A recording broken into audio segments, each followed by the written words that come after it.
ఏమిటి నాయనా అలా ఉన్నావు అంది తల్లి దీర్ఘంగా ఆలోచిస్తోన్న సాగర్ని వింతగా చూస్తూ. ఏం లేదమ్మా, ఊరికే డాక్టర్ కోర్సుకి పెట్టాను, వచ్చింది. 5 సంవత్సరాలు చదవాలి. చదవాలా వద్దా అని ఆలోచిస్తున్నాను అన్నాడు తల్లి ముఖంలోకి చూస్తూ. ఆమె మరేమీ అడగకుండా గబగబా వెళ్లి భర్తతో చెప్పింది. ఆమె కంగారు చూసి మరింత ఆశ్చర్యపోయాడు సాగర్. రామయ్య అంతకన్నా కంగారుగా లేచొచ్చాడు. బాబూ, తల తాకట్టు పెట్టైనా చదివిస్తాను, చదువుకోనానా. కాగితం ఎప్పుడొచ్చింది? మరి మాతో చెప్పలేదేం? ఇంట్లో ఎవరూ చదవకపోయినా పర్వాలేదు, నువ్వొక్కడివి చదివితే చాలయ్యా, మా ఆశలన్నీ తీరిపోయినట్టే అన్నాడు సంబరపడిపోతూ. ఆ చదువులు మనకెందుకు బాబూ, మనం సరిపోగలమా అని అంటారేమో అనుకుంటున్నాడు సాగర్. తల్లిదండ్రుల సంతోషం చూసి మనసు తేలిక పడింది. భక్తిగా వాళ్ల వైపు చూస్తున్నాడు. తల తాకట్టు పెడతానంటున్నావు నాన్న, ప్రాణమే ఇస్తానంటోంది దేవత. ఆమె రుణం ఎలా తీర్చుకోవాలో తెలియకుండా ఉంది. ఆమెకు నాకు భగవంతుడు రాసి పెట్టాడో లేదో తెలీదు. రాసి పెట్టకపోయినా పర్వాలేదు. మీరు మాత్రం నన్నింకో మనిషిని చేసుకోమని బలవంతం చేయకండి. ఆమె కోసం నన్ను బ్రహ్మచారిగానే ఉండిపోనివ్వండి. ఉండిపోనిస్తారా? ఆలోచిస్తూ వాళ్ళ కళ్ళలోకి చూస్తున్నాడు. అన్నయ్య, చదువన్నయ్య అని చెల్లాయిలు తమ్ముడు ఒకటే గోలగా అరుస్తుంటే తేరుకొని, ఉండండి ఉండండి నాన్న, రేపే చేరాలి. దొరగారితో ఓ మాట చెప్తే బాగుంటుంది అన్నాడు లైట్లతో దేదీప్యమానంగా వెలిగిపోతోన్న మేడకేసి చూస్తూ. ఒక మాట ఏంటి బాబు, ఏది జరిగినా వారికి తెలియకుండా చేస్తామా, చేశామా? వెళ్ళి వారి అంగీకారం తీసుకుందాం, నడు నాయనా అన్నాడు తండ్రి లేస్తూ. ముందు ముందు డబ్బు అవసరం కూడా ఉంది, వెళ్ళి చెప్పిరండి నాయనా అంది వరలక్ష్మి. ఇద్దరూ బయలుదేరి వెళ్లారు. తండ్రి కొడుకులు వెళ్లేసరికి రంగారావు గారు రవి భోంచేస్తుంటే మమత వడ్డిస్తోంది. నమస్కారం సార్ అన్నాడు సాగర్ చిన్నగా. ఆ, నమస్కారం, కూర్చోండొస్తాను అన్నారు మంచినీళ్ల గ్లాస్ అందుకుంటూ రంగారావు గారు. హాయ్ సాగర్, సంబరంగా లేచి రాబోయాడు రవి. రంగారావు గారి కనుబొమ్మలు ముడుచుకోవడం చూసి మమత, అన్నం తిని వెళ్ళొచ్చులే అంటూ ఆఫ్ చేసింది. సాగర్ నిలబడే ఉండడం చూసి మమతొచ్చి కూర్చోండి అంది సోఫా కేసి చూపిస్తూ. సాగర్ అంటీ అంటున్నట్టు కూర్చున్నాడు. రామయ్య ఒదిగి నిలబడే ఉన్నాడు. రంగారావు గారు భోజనం ముగించి చేతులు తుడుచుకుంటూ వచ్చి కూర్చున్నారు.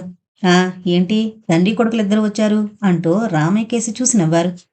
ఏం లేదు బాబుగారు, ఆ అబ్బాయి ఊరికనే డాక్టర్ కోర్సుకి పెడితే వచ్చిందట. నేను డబ్బు తేలేనని చదవనా వద్దా అని వెనకాడుతున్నాడు. ఇంట్లో అందరం చదివించాలని ఒకే మాట మీద ఉన్నాం బాబుగారు. మీ సెలవు కూడా తీసుకుందాం నొచ్చాం అయ్యగారు అన్నాడు వినయంగా. ఎంట్రన్స్ రాసి మళ్ళీ బీఎస్సీలో ఎందుకు జాయిన్ అయ్యవయ్యా అని. ఏమ్మా, ఎంట్రన్స్ నీతో రాసినట్టున్నాడు, నువ్వు మాట మాత్రంగా నేనా చెప్పలేదేం నాకు అన్నారు మమతకేసి చూస్తూ. నాకు తెలీదు డాడీ, నా రూంలో సాగర్ పేరే లేదు. ఇటు కాలేజీలో చేరి అటు ఎంట్రన్స్కి ప్రిపేర్ అయ్యి పాస్ అవడం కూడా నాకు ఆశ్చర్యంగానే ఉంది అంది అమాయకంగా ముఖం పెట్టి. సాగర్ తప్పు చేసిన వాళ్ళ తలదించుకున్నాడు. నేను చదివించలేనని ఆశల్ని చంపుకుని ఎవరితోనూ చెప్పలేదేమోనమ్మా, కాగితం వచ్చాక మనసు బయటపెట్టాడు తల్లి సర్ది చెప్పాడు రామయ్య.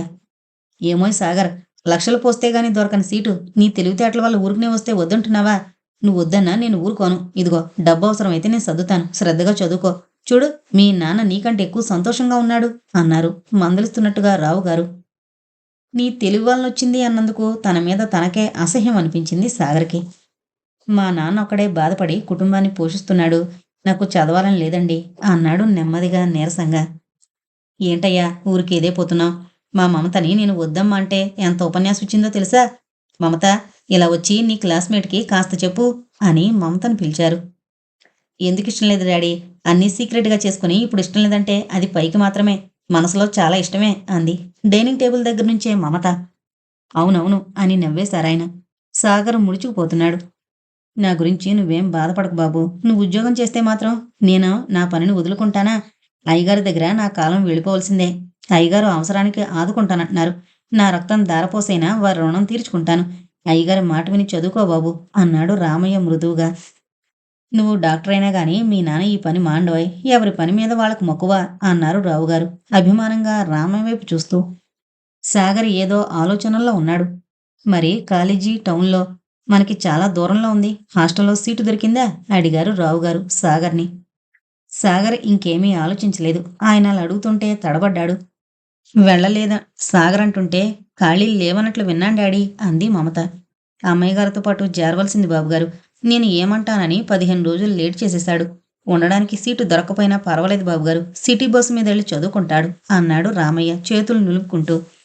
సిటీ బస్ ఎందుకు, ఎలాగో అమ్మాయి వెళుతుందిగా, ముందు ముందు ప్రాక్టికల్స్ అవి ఉంటాయి, వచ్చేసరికి చీకటి కూడా పడచ్చు. ఒక్కోసారి డ్రైవర్ ఉండడు. ఎలాగా అని ఆలోచిస్తున్నాను. ఆ అమ్మాయి గారికి తోడుగా ఉంటాడు అని రామయ్యతో అని. సాగర్, అమ్మాయి గారితో వెళ్ళు అన్నారు సాగర్ కేసి తిరిగి. సాగర్ గుండెలు గుబేలు మన్నాయి ఒక్కసారిగా. కంగారు పడ్డాడు. ఇబ్బందిగా కదిలాడు. మమత నమ్మలేనట్టు చూస్తోంది తండ్రి వైపు. పర్వాలేదులేండి, బస్సులో వెళతాను అన్నాడు నసుగుతూ సాగర్. ఏమిటాయి పర్వాలేదు, బస్సు ఎందుకు, డబ్బులు వేస్టుకు అని మందలించారు రంగారావు. అదేంటి బాబు, ఆ అమ్మాయి గారికి తోడుగా వెళ్ళమంటుంటే కాదంటావు, తండ్రి మందలించాడు. మీ అబ్బాయికి అభిమానం ఎక్కువలే అన్నారు చిరునవ్వు నవ్వుతూ. ఏంటో బాబుగారు, ఏమీ అడగడు. అసలు మాకు నొప్పి కలిగే పని ఏదీ చేయడు. ఎలాగో ఏంటో అన్నాడు రామయ్య కొడుకుని మురిపెంగా చూస్తూ.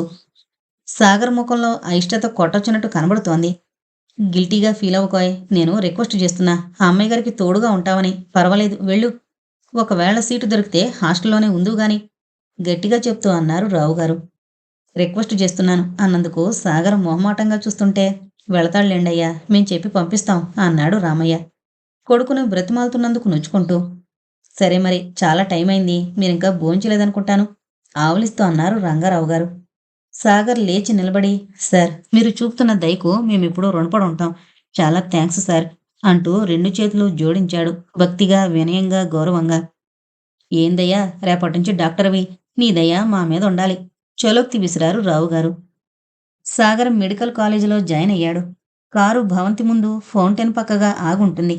బయటకు వెళ్లాలంటే భవంతి ముందు నుండి వెళ్ళాలి. కాబట్టి తప్పించుకుని వెళ్ళలేకపోతున్నాడు సాగర్. బయట రూమ్ తీసుకుంటేనే గాని లాభం లేదని రూమ్ కోసం ప్రయత్నిస్తున్నాడు. మమత త్వరగా తయారై వచ్చి ముందు సీటు సాగర్ కుంచి వెనక కూర్చుంటుంది. డ్రైవర్ లేనప్పుడు మాత్రం తనే డ్రైవ్ చేస్తుంది. అప్పుడు సాగర్ వెనక సీట్లో కూర్చుంటాడు. ముందు కూర్చోమని అర్థిస్తోంది, కానీ సాగర్ ఇష్టపడ్డు. అతనలా తనతో కారులో రావడం ఒక దివ్యానుభూతిగా, మధుర స్వప్నంగా అనిపించిన రాయుడు గారి గురించి మమతకే ఇష్టంగా లేదు. కానీ రూమ్ దొరికే వరకు కదా అనుకుంది. వీళ్ళిద్దరినీ చూసిన రాయుడు గారు అగ్గి మీద గుగ్గులమయ్యాడు. అదీగాక బీఎస్సీలో జాయిన్ అయిన వాడు మళ్ళీ ఇందులోకి ఎలా వెళ్ళాడా అని అనుమానం తొలిచేస్తోంది.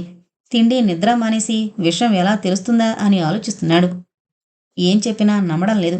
ఈసారి వదలకూడదు. ఇదేంటో తెలుసుకుని రంగారావుకి నిజం నిరూపించాలని తీవ్ర ప్రయత్నం చేస్తున్నాడు. ఆ రోజు ఎండ చాలా తీవ్రంగా ఉంది. అంత ఎండలోనూ తిరిగి తిరిగి ఇంటికి చేరాడు రాయుడు. భార్య ఆత్రంగా ఎదురొచ్చి, ఏమైనా ఆచూకీ అనబోతోంది. ఉండు, రానివ్వు లోపలికి అని ఒక కసురు కసిరి వచ్చి సోఫాలో కూలబడ్డాడు. ఆమె గబగబా మంచినీళ్లు తెచ్చిచ్చింది. కాలేజీ అంతా తిరగేశాను. చివరికి ఒక మెంబర్ ద్వారా ఆచూకీ లాగాను. చెప్పాడు గాని డబ్బు ఎంత కట్టింది చెప్పలేదు. అదలా ఉంచు. మొన్న బ్యాంకుకి వెళ్తే మీ మేనకోడలు గారు పెద్ద మొత్తం తీసుకెళ్లారు. ఏదైనా బిల్డింగ్ కడుతున్నారా అని నాకు తెలిసిన స్నేహితుడు ఒకడు అడిగాడు. నేను తెలుసుకుందాం అనుకుంటూనే మరిచిపోయాను. ఇందుకోసం అన్నమాట. నేను ఎంత మందలించినా పిల్ల బరితెగించేసింది. ఎంత డబ్బు కట్టిందో. ఆ రోజు నేను వెళ్ళి సంగతి తేల్చినట్లయితే ఇంతదాకా రాకపోను. ఎంత పనిచేసింది. అసలు ఏం చూసి వాణ్ణి ప్రేమిస్తుందో నాకు అర్థం కావడం లేదు. ఇక ఊరుకుంటే కొంప ముంచేసేలా ఉంది. ఏమైనా కానీ ఏదో ఒకటి తేలిపోవాలి. పట్టుదలగా ఉన్నాయి మాటలు. ఏం చూసి ప్రేమిస్తుంది? పాటలు డ్యాన్సులు వేస్తాడుగా, అవే. అందుకే ఆడపిల్లలకు చదువు వద్దంటే వినకుండా చదివిస్తున్నారుగా, అనువిద్రుగాలండి అంది నిష్ఠూరంగా. ఇదిగో, డ్యాన్సులు తైతక్కలు కూడు పెడతాయనుకుంటోంది. పొగరు అణుస్తాను. ఇదిగో, మన అమ్మాయి అలాంటిదనుకుంటున్నావా? చూడు ఎలాంటి సంబంధం చేస్తాను. ఇదిగో, ఆ బాబ్జీగాడు గాని ఇటు వస్తాడేమో, కనిపెడుతూ ఉండు. ఆ, చేస్తారు చేస్తారు అంది మూతి తిప్పుతూ. ఇదిగో, రేపు అబ్బాయికి టెలిగ్రామ్ ఇస్తాను. వచ్చాక మాట్లాడి ప్రదానం చేయించేస్తే ఆ తర్వాత ఏ గొడవ ఉండదు తగ్గు స్వరంతో అన్నాడు. ఆస్తి కోసం గాని ఈ పోకలాట. అసలు పాలేరు కొడుకుని మరిగింది నా కోళ్ళ కావడం నాకు సుతారామం ఇష్టం లేదు అంది చేత్కారం చేస్తూ. ఆ, అలారా పాయింట్కి. మరి నేను ఏడిచేది ఎందుకు అనుకుంటున్నావు? అందుకే కాస్త నోరు మూసుకుని జరగవలసింది ఆలోచించు. రేపేందుకు, ఇప్పుడే వెళ్ళవండి. ఎల్లుండి సాయంత్రానికల్లా వస్తాడు కంగారు చేసింది శోభనాద్రమ్మ. సరే, వెళ్ళొస్తాను అంటూ కండువా భోజానం వేసుకుని గబగబా బయటికి వెళ్ళిపోయాడు రాయుడు. టెలిగ్రామ్ అందగానే బయలుదేరొచ్చాడు రజనీష్. ఏంటమ్మా, అర్జెంటుగా రమ్మన్నారు, ఎవరికేమైంది అన్నాడు లోపలికొస్తూనే. బాగున్నావా బాబు, చిక్కిపోయేంటి నానా అంటూ ఒళ్ళంతా తడిమి తడిమి చూస్తూ కన్నీళ్లు తెచ్చుకుంది శోభనాద్రమ్మ. నేను బాగానే ఉన్నానమ్మా.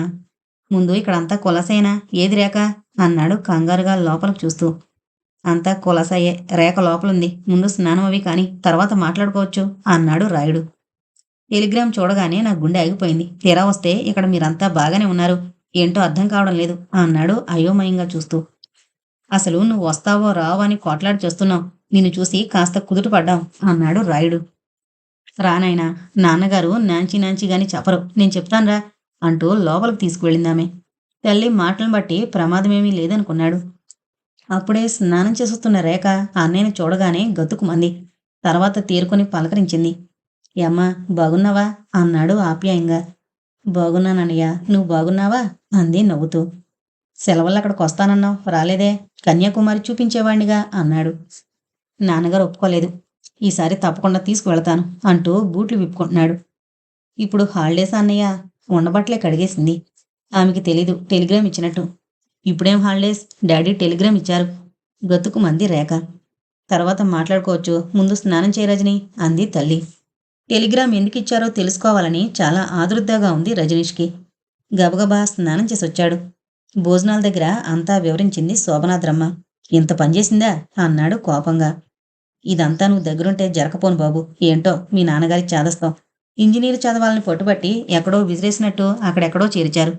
ఆ పిల్ల మనకి దక్కకపోతే ఎంత ఆస్తి దక్కకుండా పోతుందని నా మాట విని ఆ చదువు మానేసి ఇక్కడ కాలేజీలో చేరు బాబు అంది బ్రతిమలాడుతున్నట్టుగా. పర్వాలేదమ్మా, రేపు దాని పని చెప్తాగా అన్నాడు కసిగా. అతని ముఖంలోని ఉక్రోషం, కసి, మమతే గనక ఎదురుగా ఉంటే చంపేద్దామనంత ఆవేశం ప్రస్ఫుటమవుతుంటే ముద్ద మింగుడు పడలేదు రేఖకి.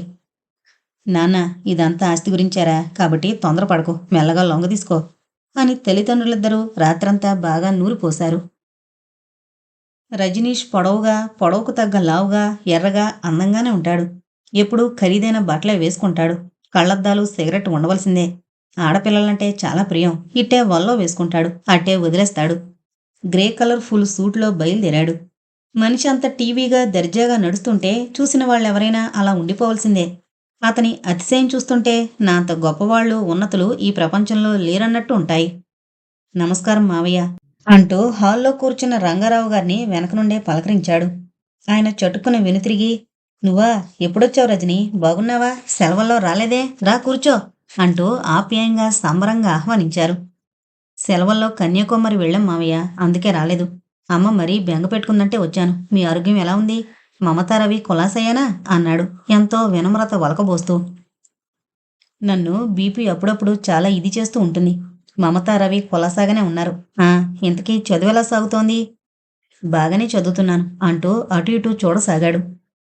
ఓహో, ఆ అమ్మాయి కోసం కాబోలు అనుకొని, అమ్మా మమత, బావొచ్చాడు అంటూ కేక పెట్టారు రంగారావు. వంటగదిలో శేషమ్మకి ఏం చెయ్యాలో చెబుతోంది మమత. ఏదో తీసి ఆమెకిస్తుంటే తండ్రి కేక వినిపించి దబ్బును వదిలేసిందా వస్తువు. వెళ్ళండమ్మా, నేను శుభ్రం చేస్తాను అంది శేషమ్మ. మమత తడబడుతూ గాబరాగా బయటకొచ్చింది. ఆమెను చూడగానే కాసాయి గుండెలో ఒక్క మెరుపు మెరిసి ఆ మెరుపులో నుండి విషపు నువ్వొకటి పెదవులపై విరిసింది. అతన్ని చూస్తూనే ఆమెకు గుండెల్లో పెద్ద రాయి అడ్డుపడి ఊపిరి పీల్చుకోవడానికి కూడా శక్తి లేనట్టయిపోయింది. అతని చూపుల్లోని అధికారం ఆమెను నిలువెల్లా దహించేస్తోంది. హఠాత్తుగా ఎందుకొచ్చాడో అని ఆశ్చర్యపోతోంది. గుండె కూడదీసుకుని, బాగున్నావా బావా, ఎప్పుడొచ్చావు అంది లేని నవ్వును కొని తెచ్చుకుంటూ. బావున్నాను, రాత్రొచ్చాను. మీరు డాక్టరమ్మ గారటగా అన్నాడు వెటకారం ధ్వనించేలా నవ్వుతూ చూస్తూ. ఆ చూపుల్ని తట్టుకోలేక తలదించుకుంది మమత. ఏంటోనాయ్, వద్దంటున్నా వినలేదు. నువ్వు ఇంజనీరు, ఆమె డాక్టరు, లంగరెలా కుదురుతుందో అర్థం కావడం లేదు అన్నారు విచారంగా రంగారావు. పర్వాలేదు మావయ్య, ఇద్దరం ఒకే ప్రొఫెషన్లో ఉంటే ఏం బాగుంటుంది. మమత మెడిసిన్ చదవడం నాకిష్టమే అన్నాడు మమతని ఓరగా చూస్తూ. అతని మాటలకి ఆయన కళ్ళల్లో ఆనందం తొంగి చూసింది. అతని మాటల్లో ఏదో అర్థం ఆమెని సెగలా తాకింది. ఏంటమ్మా అలాగే నిలబడ్డావు, బావని తీసుకెళ్లి టిఫిన్ పెట్టు అని. రజని, ఎన్ని రోజులు సెలవు మీద వచ్చావు అన్నారు హడావిడి చేస్తూ. ఎందుకు చదివిస్తున్నారని గొడవ చేయకుండా అనుకూలంగా మాట్లాడేసరికి ఆయనకి ఎంతో ఇదే పోతుందన్నమాట. 10 days అని. ఇంతకీ రవెక్కడా అంటూ లేచాడు. సాగర్ దగ్గర ప్రైవేటుకు వెళ్ళాడు అన్నారు రావుగారు. ఏంటి, సాగర్ ప్రైవేట్లు చెప్పుకుంటున్నాడా ఆశ్చర్యపోతున్నట్లు ప్రశ్నించాడు. కాదోయ్, రవికి అతని దగ్గర చేరిక, కథలు చెప్పించుకుంటాడు, తల తిరిగే చిక్కు ప్రశ్నలు వేస్తాడు. పాపం వాటికన్నింటికీ ఓపిగ్గా సమాధానాలిచ్చి లెసన్స్ కూడా చెప్పి పంపిస్తాడు సాగర్. ఇప్పుడు సాగర్ మెడిసిన్లో చేరాడు అన్నారు రంగారావు గారు మెచ్చుకోలుగా. వెనక మీలాంటి వారి అండా సహకారం ఉంటే చేరకేం చేస్తాడు మావయ్య అంటూ మమత వైపు అదో రకంగా చూశాడు. మమత కళ్ళల్లో కాంతి మాయమైంది. మనం చేసిందేమీ లేదు రజని, కష్టపడి చదువుకున్నాడు, ఫస్ట్ వచ్చాడు, సీట్ వచ్చింది. ఏదో 150 సర్దడం తప్ప మనం పెద్దగా ఏమీ చేయలేదు అంటూ లేచారాయన. రా బావా టిఫిన్ తిందుగాని అంది మమత సాగర్ని ఇంకా ఏమంటాడో అని బాధపడుతూ. ఏం టిఫిన్ అంటూ మమతకేసి తినేసేలా చూస్తూ అన్నాడు. గారెలు అంటూ డైనింగ్ టేబుల్ దగ్గరకు నడిచింది. నాకు చాలా ఇష్టం, నేనొస్తానని రాత్రి కలగన్నావా అన్నాడు కైపుగా చూస్తూ. కాలేజీకి టైం అవుతోంది, ఇంకొక అరగంట మాత్రమే ఉంది, ఇప్పుడొచ్చాడేంటి అని మనసులో విసుక్కుంటూ అతని మాటల్ని వినలేదు. ఆలోచిస్తూనే వడ్డిస్తోంది. సమాధానం చెప్పనందుకు ఒళ్ళు మండింది. కానీ ఓపిక పట్టాలని, ఏంటి మమత విశేషాలు అన్నాడు గారెను సగం కొరికి కొంటిగా చూస్తూ. ఏమున్నాయి బావా అంది ఏమీ లేవన్నట్టు. అలా చిక్కుపోయేవేమిటి అన్నాడు ఒళ్ళంతా వెతుకుతూ. ఎర్ర బార్డర్ తెల్ల సిల్కు చీర తెల్ల జాకెట్టు వేసుకుని మల్లెలు కనకాంబరాలు కలిపి కట్టిన మాల జడలో తురుముకుంది మమత. చిక్కానా లావైపోతుంటే అంది కొద్దిగా నవ్వుతూ. ప్రభాత సుందర్లా ఉన్నావు, ఎరుపెవరి కోసం తెలుపెవరి కోసం అన్నాడు ఆమె వంక గుచ్చిగుచ్చి చూస్తూ. ఆమె ముఖం మ్లానమైందా మాటలకు. అందమైన ముఖాన్ని అలా మార్చేశావే, సరదాగా అన్నాను.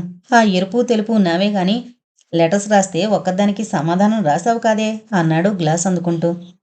అమ్మా కాలేజీకి టైం అయింది, కారు బయట పెట్టాను రండి అంటూ డ్రైవర్ రావడంతో జవాబు చెప్పడం తప్పింది. ఆ వచ్చేస్తున్నా అంది గబగబా వాటర్ గ్లాసులో కొంపుతూ. డ్రైవర్ ఇవాళ నువ్వు రానక్కర్లేదు, నేను తీసుకువెళతాను, మరేదైనా పనుంటే చూసుకో అన్నాడు రజనీష్. గతుక్కుమంది మమత. వెళ్ళి బుక్స్ తెచ్చుకో అంటూ చేతులు కడుక్కుని కారు దగ్గరకు వెళ్ళాడు రజనీష్. అప్పటికే సాగర్ వచ్చి బ్యాక్ సీట్లో కూర్చుని పుస్తకాలు చూసుకుంటున్నాడు. Hello Sagar, how are you అంటూ విష్ చేశాడు సాగర్ని. సాగర్ తలెత్తి ఆశ్చర్యంగా చూస్తూ ఫైన్ థ్యాంక్ యూ, ఎప్పుడొచ్చారు అన్నాడు వినయంగా నవ్వుతూ. లాస్ట్ నైట్ వచ్చాను అంటూ స్టీరింగ్ ముందు కూర్చున్నాడు. మమతొచ్చి ఫ్రంట్ సీట్లో కూర్చుంది. కారుని పోనిస్తూ మమతతో అవివి మాట్లాడుతూ ముందున్న అద్దంలోంచి వెనకున్న సాగర్ని కనిపెడుతున్నాడు. సాగర్ తల వంచుకుని ఏదో చదువుకుంటున్నాడు. కాలేజీ ఊర్లో ఉందన్నమాటే గాని మహా ఊరికి చివర కట్టారు. ఇలా రోజూ వెళ్ళడం కష్టంగా ఉంటుంది కదా, ఇద్దరూ కలిసి ఏదైనా రూమ్ తీసుకోలేకపోయారా అన్నాడు ఓరగా మమతను చూస్తూ. మమత అయోమయంగా చూసింది. వెంటనే తల పక్కకు తిప్పేసుకుంది. చెళ్ళున కొట్టినట్టయింది సాగర్కి. ఏదోలా అయిపోయాడు. అంటే నువ్వో చోట అతను వేరో చోట రూమ్ తీసుకోలేకపోయారా అని అర్థం. ముందన్న మాటకు అబద్ధం చేసుకోకండి. తెలుగువాణ్ణైనా అంతగా మాట్లాడడం అలవాటు చేసుకోలేకపోయాను అన్నాడు లౌక్యంగా మాట తిప్పుకుంటూ. అతను ఎందుకొచ్చాడో ఇలా ఎందుకు అంటున్నాడో ఆమెకు అర్థం కాసాగింది. ఏం మాట్లాడకుండా మౌనంగా రోడ్డుకేసి చూస్తూ ఉండిపోయింది. తారాపి దిగిపోవాలన్నంత బాధగా ఉంది సాగర్కి. మిస్టర్ సాగర్, మీరు దేవదాసు సినిమాలో ఒక పాట రికార్డులా పాడుతూ వండర్ఫుల్గా యాక్ట్ చేశారట, సినిమాలోకి ట్రై చేయలేకపోయారా అన్నాడు మౌనాన్ని ఛేదిస్తూ. మాట్లాడకపోతే బాగుండదని నాకు ఇంట్రెస్ట్ లేదండి అన్నాడు పొడిగా సాగర్. నేను మద్రాసులోనేగా ఉంటున్నాను, నాకు డైరెక్టర్ బాగా తెలుసు, ట్రై చేయమంటారా అన్నాడు పక్కకి తిరిగి చూస్తూ. వద్దు సార్ అన్నాడు తల వంచుకునే. అందం అభినయం అన్నీ ఉన్న మీరు వద్దు అంటుంటే నాకు చాలా ఆశ్చర్యంగా ఉంది.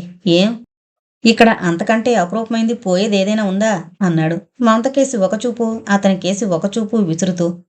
అతని అర్థం పర్థం లేని మాటలకు చాలా అవమానంగా ఉంది సాగర్కి. ఏం మాట్లాడాలో తెలియక ఊరుకున్నాడు. మనసు అల్లకల్లోలమైపోతుంది. దారి పొడవునా ఇలాంటి సంభాషణల్ని కొనసాగిస్తూ వచ్చాడు రజని. కాలేజీ రాగానే కారు ఆగింది. సాగర్ దిగి వడివడిగా వెళ్ళిపోయాడు. మమత విసురుగా వెళ్ళబోతుంటే కారు తీసుకెళ్తున్నా, సాయంత్రం వస్తాను అంటూ వెళ్ళిపోయాడు రజని. మనసు నిండా అల్లిబిల్లి ఆలోచనలు ముసురుకున్నాయి. సాగర్ని మరీ అంత కించపరుస్తూ మాట్లాడినందుకు కుంగిపోతోంది. అసలు ఇప్పుడు ఎందుకు వచ్చినట్టు, వచ్చినా కూడా ఇలాగ ఉండడంలో గల అంతర్ధానమేమిటో అని మదనపడసాగింది. సాయంత్రం అన్నప్రకారం రానే వచ్చాడు రజని. మమతొక్కతే వచ్చి కూర్చుంది. అతనేడి అన్నాడు సిగరెట్ పొగ విలాసంగా వదులుతూ. తెలీదు, వెళ్ళి తీసుకురా. బావొచ్చాడని నన్ను మర్చిపోయింది అనుకుంటాడు. ఇవాళ్ళని రేపు పోయేవాణ్ణి. అతను నీకెప్పుడూ కావలసినవాడు. వెళ్ళి తీసుకురా అన్నాడు సిగరెట్ నుసిరాల్చుతూ. కావలిస్తే అతనే వస్తాడు, నేనెందుకు వెళ్ళాలి అంటూ రుసరుసలాడుతూ వచ్చి కూర్చుంది మమత. ముట్టించిన సిగరెట్ అయిపోయి మళ్ళీ ఒకటి వెలిగించే వరకు ఎదురు చూశాడు. అందరూ వెళ్ళిపోయారు. సాగర్ కనపడలేదు. నేను పొద్దునన్న మాటలు బాధ కలిగించుంటాయి అంటూ కారు స్టార్ట్ చేశాడు. బాధ కలిగింది అని నీకే అనిపించినప్పుడు అతనికి ఇంకెంత బాధ కలిగుంటుందో. అధికారం అహంకారం ఉన్నాయని ఊరికే నోరు పారేసుకోకూడదు బావా. చదువుకుంటేనే చాలదు, సంస్కారం ఉండాలి అంది తీక్షణంగా చూస్తూ. కోపమొచ్చిందా అన్నాడు సిగరెట్ నుసి ఆమె చీర మీద రాలుస్తూ. చటుక్కున దులిపేసుకుంది. విసురుగా సిగరెట్ని నెట్టేసింది. భయంగా చూసింది. చాలా కోపమొచ్చింది మమతాదేవికి అన్నాడు నవ్వుతూ. కాదు, బాధ అంది విసురుగా. మమత, నేనెందుకొచ్చానో తెలుసా అన్నాడు సిగరెట్టు దమ్ములాగి వింతగా వదులుతూ. ఈ అందాల బొమ్మని ఎవరో ఎత్తుకుపోతున్నారని తెలిసి అమాంతం వచ్చి వాలాను. మమత దూరంగా చూస్తూ విననట్టే ఉండిపోయింది. ఎవరు ఎత్తుకుపోతున్నారని అడగవేం మమత, ఆమెను దగ్గరగా తీసుకోబోయాడు. ఎవరూ ఎత్తుకుపోవడం లేదు కాబట్టి అడగనవసరం లేదు అంటూ చివరకు జరిగింది. కోర్సు పూర్తయ్యే వరకు ఆగలేను, పెళ్లి చేసుకుందాం అన్నాడు కారుని స్లోగా పోనిస్తూ. అందుకే వచ్చింది కూడా. ఏంటి, ఏం మాట్లాడావ్ అన్నాడు చెయ్యి తడుతూ. బావా, ఏంటిది అంది కోపంగా. కోపంలో చాలా అందంగా ఉన్నావు అన్నాడు తమకంతో చూస్తూ. రోడ్డు మీద కార్లు లారీలు వస్తున్నాయి, చూసుకు డ్రైవ్ చేయి అంది. పర్వాలేదు, ఏమొచ్చినా తప్పించగలను నువ్వు పక్కనుంటే అన్నాడు. అన్నిటికీ సమర్థుడివి, నీకు చెప్పలేం అనుకుంది. చెప్పు, నేనంటే ఎందుకిష్టం లేదో అన్నాడు సిగరెట్ పొగ ఆమె మీద కొదులుతూ. ఇప్పుడు అతని గొంతులో ఇందాకటి ఇది లేదు, ఏదో మార్పు వినిపించింది. బావా, మావయ్యకు నీకు నన్ను అనుమానించడమే పనిలా ఉంది. ఎవరికైనా సహాయం చేస్తే అతను నా బాయ్ ఫ్రెండ్ అంటున్నారు. ఎవరైనా కారెక్కించుకుంటే అతను నా బాయ్ ఫ్రెండ్ అంటున్నారు. నేనంత చెడ్డగా ప్రవర్తిస్తున్నానా అంది సావధానంగానే. ఇప్పుడు బాగా అలసిపోయినట్లున్నావు, సాయంత్రం అలా గోదావరి ఒడ్డుకు వెళదాం, అప్పుడు మనసులు విప్పి మాట్లాడుకుందాం, సరేనా అంటూ ఒక్క కుదుపుతో కారుని స్పీడుగా పోనిచ్చాడు. ఇంట్లో కడుగు పెట్టిన దగ్గర నుంచి గోదావరి ఒడ్డుకు వెళదాం అంటూ కూర్చున్నాడు. మమత ససేమీరా రానంది. ఒంట్లో బావుండలేదని తప్పించుకుంది. ఏమనుకున్నాడో. గట్టుకు బయలుదేరాడు రజనీష్. ఎప్పట్లా తను కూర్చునే చోటన కూర్చుని చదువుకుంటున్నాడు సాగర్. ఏంటి మిస్టర్ సాగర్, కారులో రాకుండా వచ్చేశారు అంటూ వెళ్ళి పడవంచున కూర్చున్నాడు. సమాధానం ఇవ్వడం ఇష్టం లేకపోయినా మర్యాద కోసం కొంచెం తలనొప్పిగా ఉంటే వచ్చేశాను సార్ అన్నాడు నెమ్మదిగా. అవును, మీరు రోజు ఇక్కడ ఎందుకు కూర్చుంటారు అన్నాడు ఎదురుగా కనబడుతోన్న భవంతికేసి ఒక చూపు విసురుతూ. తల ఉంచుకున్న సాగర్, ఏంటోనండి, నాకు చిన్నప్పటి నుండి అలవాటు బిడియపడుతున్నట్టుగా అన్నాడు. పొరపాటున కాలు జారి గోదావరిలో పడితే మీకేతొచ్చా అన్నాడు అదోలా చూస్తూ రజని. అతను అడిగిన తీరు, అతని చూపులు సాగర్కేదో అనుమానం కలిగించాయి. తనకి అంతగా రాదు, కానీ వచ్చు అన్నాడు టక్కున. ఆహా, అయితే పర్వాలేదు. ఎందుకడిగానంటే ఒక్కోసారి మా మమత ఇలా వస్తుంటుందట. పొరపాటున కాలు జారితే మీరు కాపాడగలరో లేదోనని అడిగాను. మీకేతొచ్చు అన్నారు, ఇక నాకు భయం లేదు అన్నాడు అసలు విషయానికొస్తూ. సాగర్ ముఖంలో మళ్లీ భావాలు ముసురుకోగా ఏటో చూడసాగాడు. రజనీష్ మాట్లాడే ప్రతి మాట రెండు అర్థాల్ని తెలియజేస్తోంది. అతను అలా అంటుంటే సాగర్ మనసు ముక్కలముక్కలైపోతుంది. అవమాన భారంతో చితికిపోతున్నాడు. మిస్టర్, నీతో ఒక ముఖ్యమైన విషయం మాట్లాడాలని వచ్చాను అంటూ సిగరెట్ వెలిగించాడు రజనీ. ఇప్పటి వరకు మీరు అని, అంతలోనే నీతో అని అంటుంటే ఆశ్చర్యంగా తెల్లబోయి చూశాడు సాగర్. మనసులో కిలికినట్లుగా అనిపించింది. మమతకి నేనంటే ఇష్టం లేదు, దానికి కారణం నువ్వు అంటాను అన్నాడు కసిగా చూస్తూ. నేనా అంటూ నివ్వెరపోయాడు సాగర్. అవును, నువ్వే, ముమ్మాటికి నువ్వే. ఏం ఎరగనట్టు మాట్లాడకు అన్నాడు మర్యాద పూర్తిగా మరిచిపోయి. మీరు పొరపడుతున్నారు, నేను ఏమీ ఎరగను, నాకు ఉద్దేశం లేదు, నన్ను నమ్మండి నిదానంగా సావధానంగా మాట్లాడుతున్నాడు సాగర్. ఏమీ ఎరగవా, ఎందుకెరగవు, సర్వస్వాన్ని కనిపించేసింది. నా చేయి తగిలితేనే కస్తుమని లేస్తోంది. నా గాలి కూడా సోకడం ఇష్టం లేనట్టుగా వెళ్ళి తలుపులు బిగించి పడుకుంది.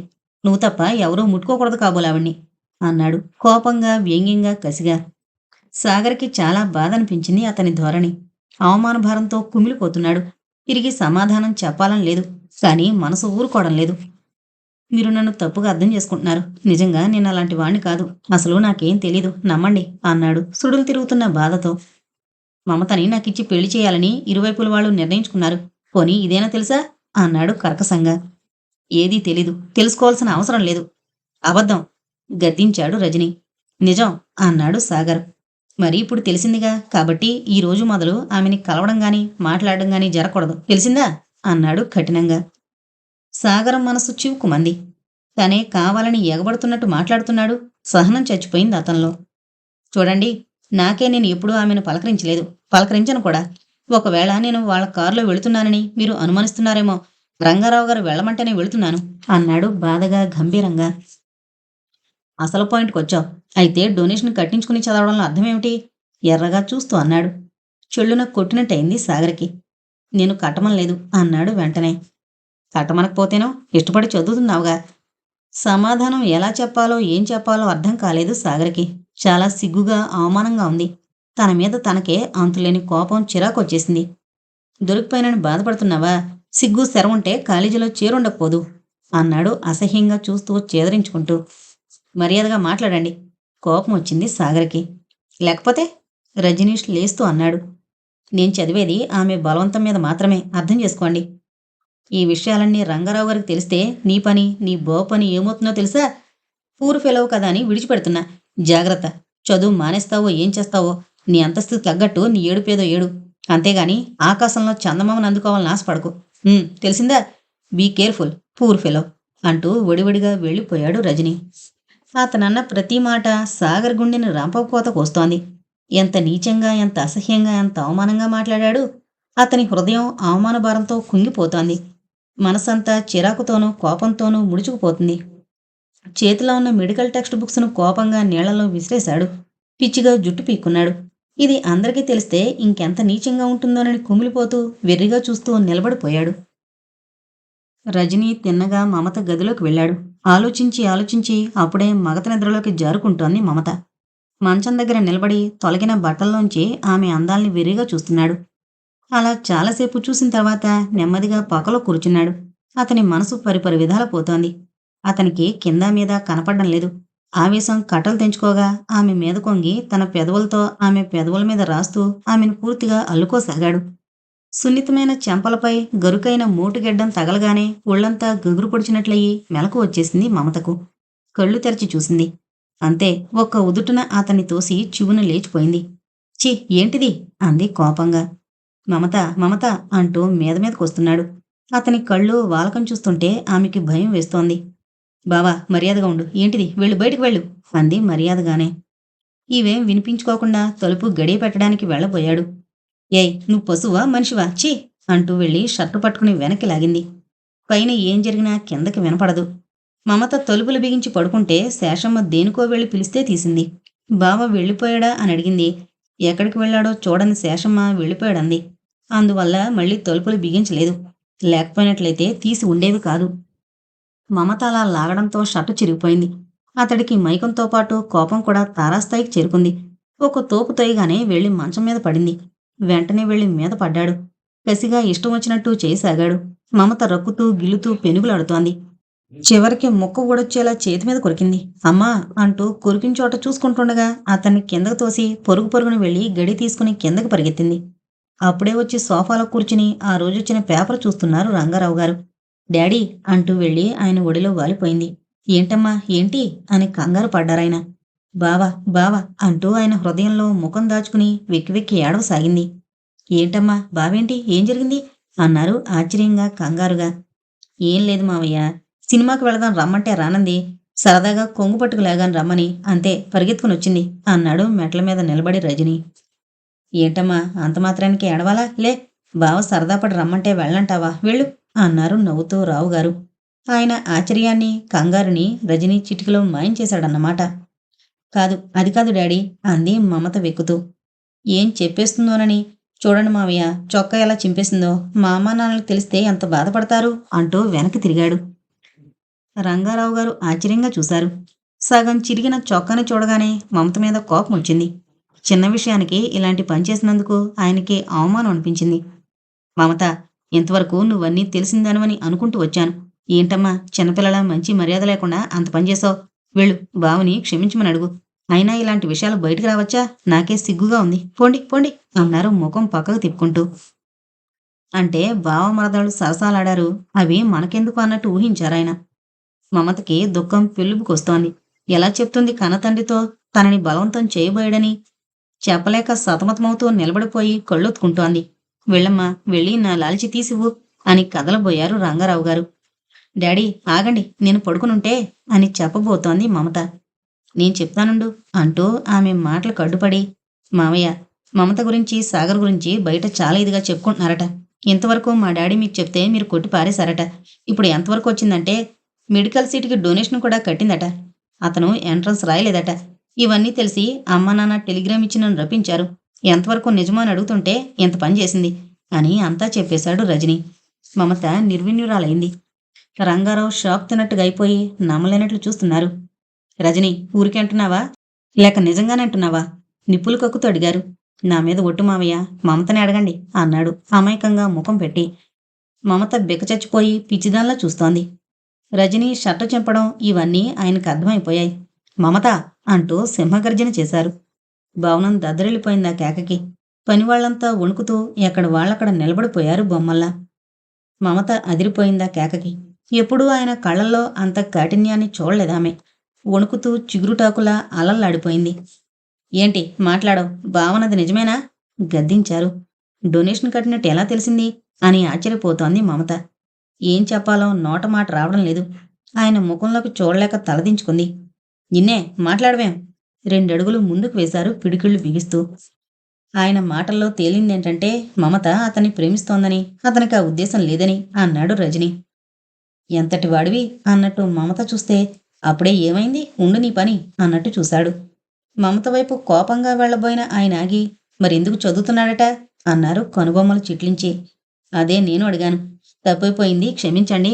ఆ అమ్మాయి గారు చేరే వరకు వదిలిపెట్టలేదు. నా తప్పు సరిదిద్దుకుంటానని కాళ్ళు పట్టుకున్నంత ఇది చేశాడు. అయినా అతన్ని ఆనందానికి మన బంగారం మంచిది కానప్పుడు. రంగారావు గారి కోపానికి అవధులే లేవు. నా పొరువేం కావాలని ఎంత పని చేశావు అంటుంటే, కంగారు పడకండి మావయ్య, నెమ్మదిగా ఆలోచించండి అంటూ గబుక్కని ఇద్దరి మధ్యకొచ్చి నిలబడ్డాడు రజనీష్. ఆయనేదో కొట్టబోతున్నట్టు. తల్లిలేని పిల్లని సర్వం వదిలి గారాబం చేస్తుంటే గుండెల మీదెక్కి గంతులు చిందులు వేస్తుందన్నమాట. అప్పుడప్పుడు మీ నాన్న అంటుంటే వాటిని పట్టించుకోలేదు. పాకం ఇంత ముదిరిపోతుందనుకోలేదు. లేకపోతే ఇంతవరకు వచ్చి ఉండేదే కాదు. ముందు మీ నాన్నకి ఫోన్ చేయి. రేపే ఏ గుళ్ళోనో 3 ముళ్ళు వేసేద్దు గాని అన్నారు సీరియస్గా. ఇంతకు ముందే వచ్చి గొడవ జరుగుతుంటే చాటున నిలబడిపోయాడు రాయుడు. కొడుకు ఫోన్ దగ్గరకు వెళుతుంటే ఆ ఆగు అనుకున్నంత అయిందన్నమాట. నేను ఎన్నోసార్లు మందలించాను, నా మీద విరుచుపడి నీతులు చెప్పేది అంటూ వచ్చి రంగారావు గారి పక్కన నిలబడ్డాడు. చిచ్చి, నా కడుపున చెడగొట్టింది అన్నారు బాధగా కణతలు రుద్దుకుంటూ రంగారావు గారు. ఆ రోజు కాలేజీ ఫంక్షన్లో దండేసింది. అప్పుడు ఈ మాట అంటే తీసి పారేశారు. చూడండి, ఈ రోజున ఇంతవరకు వచ్చింది. అయినా ఆడపిల్లలకు ఇంత చదువెందుకట? బుద్ధిగా చదువుకునే రోజులే ఏమన్నానా? వరస వాయ కులమా మతమా ఇవేమీ తెలియక మగాడంటే ఎలా ఇదైపోతుందో. తల్లి లేని పిల్ల తొందరగా పెళ్లి చేసి పంపిస్తే పీడ విరగడైపోదును కదూ అన్నాడు రాయుడు కసిగా.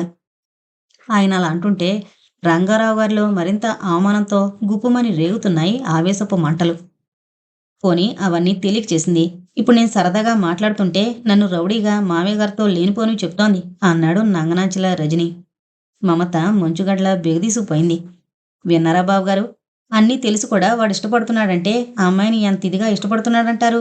మరొకడైతే ఇలాంటి తప్పుడు పనులు చేసింది నాకు అక్కర్లేదు అనేవాడు. నోరు నొక్కుకుంటూ అన్నాడు రాయుడు. రావుగారికి చాలా చిన్నతనం అనిపించింది. జరిగిపోయిన దానికి క్షమించండి. ఇవి చేతులు కావు, కాళ్ళు అనుకోండి. రేపు శాస్త్రి గారిని పిలిపించి ముహూర్తం పెట్టించండి. ఇంకా చదువు లేదు, ఏమీ లేదు అంటూ రాయుడు గారి 2 చేతులు పట్టుకున్నారు రంగారావు గారు చితికిపోతూ. ఏదో మా చెల్లాయి ఆత్మకు శాంతి కలుగుతుందని ఒప్పుకోవడమే కానీ ఇంతవరకు వచ్చిందాన్ని నెత్తిన వేసుకోవడం అంత గౌరవంగా ఉండదు అన్నాడు నీచంగా. రంగారావు గారు ముఖం వాల్చేశారు ఆ మాటలకు. వాళ్ళంటున్న మాటల్ని భరించలేకపోతోంది మమత. తను ఊరుకుంటే ముహూర్తం పెట్టించేస్తారు. ఇక లాభం లేదనుకుని ధైర్యం తెచ్చుకుంటూ గొంతు విప్పింది. మామయ్య, నేను మీరనుకున్నంత చెడదాని కాదు. నా పెళ్లి నా ఇష్ట ప్రకారమే జరగాలి. మీ ఇష్టం వచ్చినట్లు చేస్తే అది నా శవానికి మాత్రమే అంటూ మేడమెట్లు ఎక్కబోయింది. ఆగు, ఏంటి ఉద్దేశం? నిప్పులు కక్కుతున్నాయి కళ్ళు. ఆయన్ని ఆ రూపంలో ఎప్పుడూ చూడలేదు మమత. భయంగా ఉన్నప్పటికీ నేను సాగర్ని ప్రేమించాను. మీ అనుమతితో పెళ్లి చేసుకోవాలనుకుంటున్నాను. మాట పూర్తి కాలేదు. నోర్మై, సిగ్గు లేకుండా ప్రేమించాను అని ఎలా అంటున్నావు?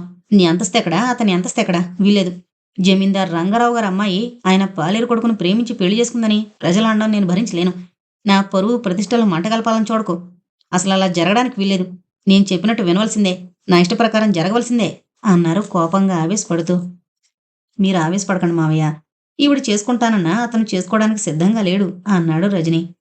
బాబు రజని, ఇదంతా ఎందుకు? రా పోదాం. ఎవరైనా వింటే సిగ్గుచేటు. నీకు పిల్ల దొరకదా అంటూ కొడుకు చేయి పట్టుకుని నడవబోయాడు రాయుడు. నా మీద ఇష్టం ఉండి కాదు మావయ్య మీరాడే నాటకం. నా వెనకాలన్న ఆస్తి చూసి. పాపం మీ అబ్బాయి చాలా మంచివాడు. సెలవులకి ఇంటికి రాకుండా కన్యాకుమారి వెళ్ళాడు. కన్యల్ని వెంటబెట్టుకుని. పాపం నా మీద చాలా ప్రేమ ఉంది మీకు, మీ అబ్బాయికి అంది రోషంగా.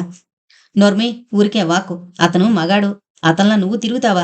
బొత్తిగా బరిదెగించావు అంటూ కోపంగా మీదకు రాబోయారు రంగారావు. ఇవన్నీ బయటపడ్డాయని ఎన్నెన్ని మాట్లాడుతుందో చూసారా? నడు డాడీ అంటూ వినయంగా తల వంచుకుని వెళ్ళబోయాడు. రజని, ఆగు నాయనా, నీ కాళ్ళు పట్టుకుంటాను, కాదనుకో. నా మాట కాదని ఎలా చేసుకుంటుందో చూస్తాను అంటూ అతని చేతులు పట్టుకున్నారు రంగారావు. మీరేం చేసినా, నా చదువు మానిపించినా నేను మాత్రం సాగర్ని చేసుకుంటాను. చావనైనా చస్తాను గాని నిన్ను చేసుకోను మిస్టర్ రజని అంటూ మెట్లెక్కింది మమత. ఆగు అనరిచారు రంగారావు గారు. నిలబడిపోయింది. ఆయన గబగబా మెట్లెక్కి, పిచ్చి పిచ్చిగా వాగుతున్నావేమిటి? మాట వినకపోతే నీకింట్లో స్థానం లేదు, నడు బయటికి అన్నారు. డాడీ, మీరు పొరబడుతున్నారు. సాగర్ చాలా మంచివాడు. బావ మంచివాడు చెంప చెళ్ళుమంది. నిలదొక్కుకోలేక మెట్ల మీద నుండి జారిపోయింది. తలకి దెబ్బలు తగిలి వెంటనే రక్తం ఫౌంటైన్లా చిమ్మింది. మమత స్పృహ తప్పింది. రవి, పనివాళ్లు పెద్దగా అరిచేశారు. రంగారావు కంగారు పడిపోయారు. వణికిపోతున్నారు. కొట్టినందుకు పశ్చాత్తాపడుతున్నారు. డాక్టర్కి ఫోన్ చేయి రజనీ అన్నారు ఏడుస్తూ. అప్పుడు కదిలాడు రజనీ కంగారుగా. రాయుడు కూడా లేనిపోని కంగారు చూపిస్తున్నాడు. డాక్టర్ లేడని సమాధానం వచ్చింది.